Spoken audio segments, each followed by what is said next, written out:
Yes. Hello guys.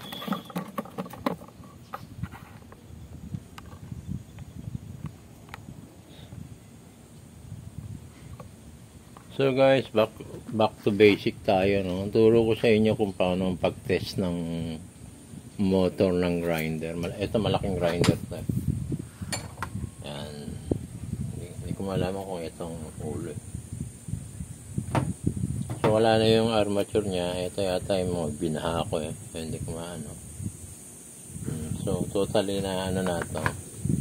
Hugutin natin ang pinaka motor niya. Turo ko sa inyo kung paano pag-test. Pang ano lang to pang mga bagito. Kasi sa amin sinusundot lang namin tong motor nito. Alam na namin kung saan ano. Para makita nyo kung paano tuloy pag alis niyan, total sira na yan. May 4 na tornilyo dito yan. 1, 2, 3, 4. Ito natin dito. Yan, 4 na tornilyo. 1, 2, 3, 4. Kita ba?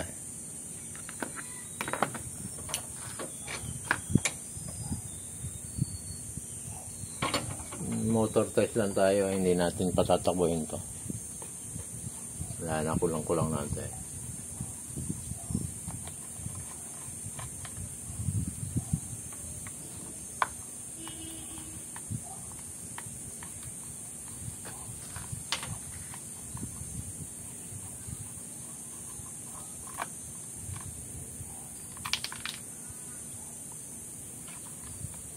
Na doon.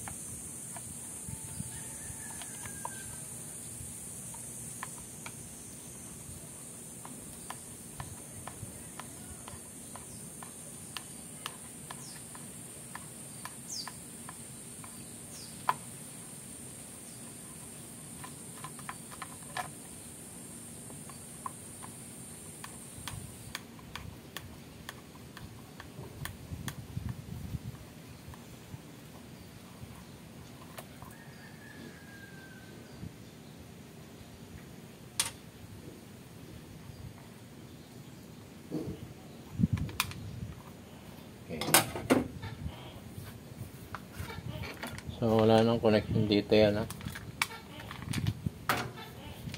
Paano natin tatanggalin to? Pag ano yan, paluin natin dito. Aangat yan. So dito tingnan natin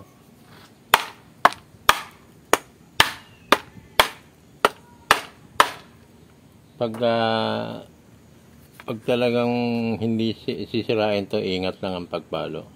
Ito naman sira na para maangat lang to.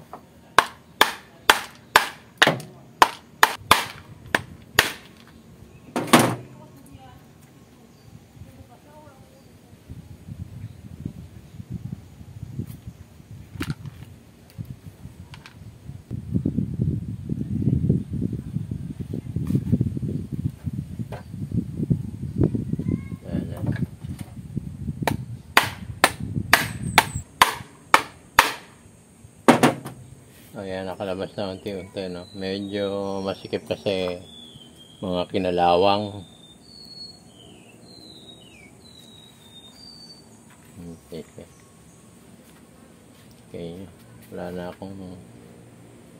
akong langis Ubos. Ito meron pa.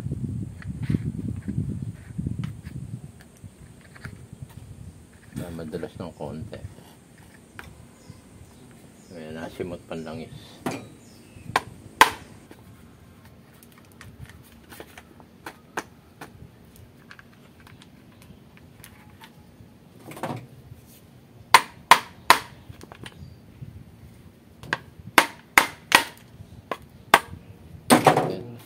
Malabas na, mausog ulit yan. Kami sumasabit. Kaya naman dito na lang kunin natin sa gilid.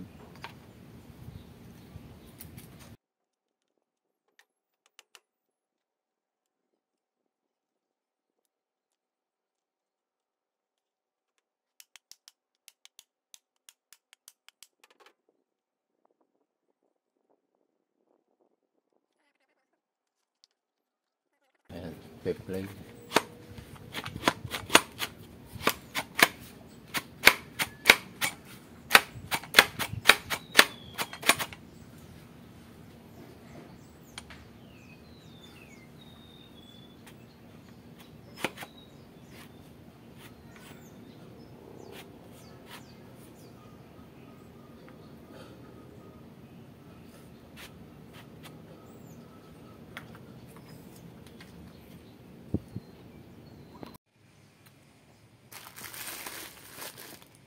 So guys, ito na. Ito.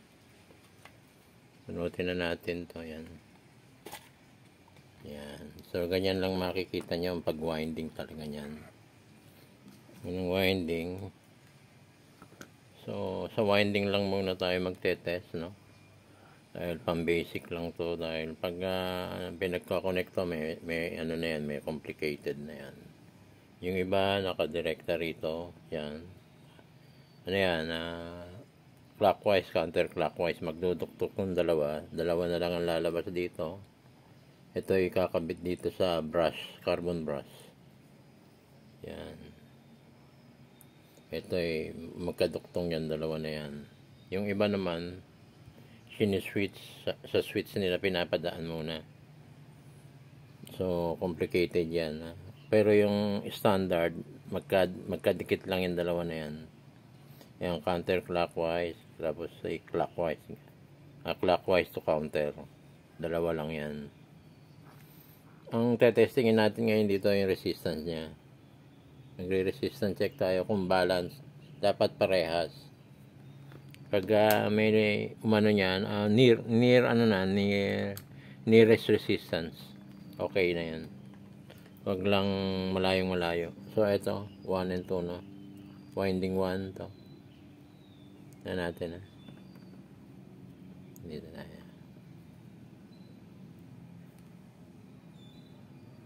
yan. Wala nang connection yan. Wala dito, walang connection. Almost 0.9 ohms. Dapat balance tingnan natin kabila. Pag hindi balance yan, mag-winding ka na ng isa.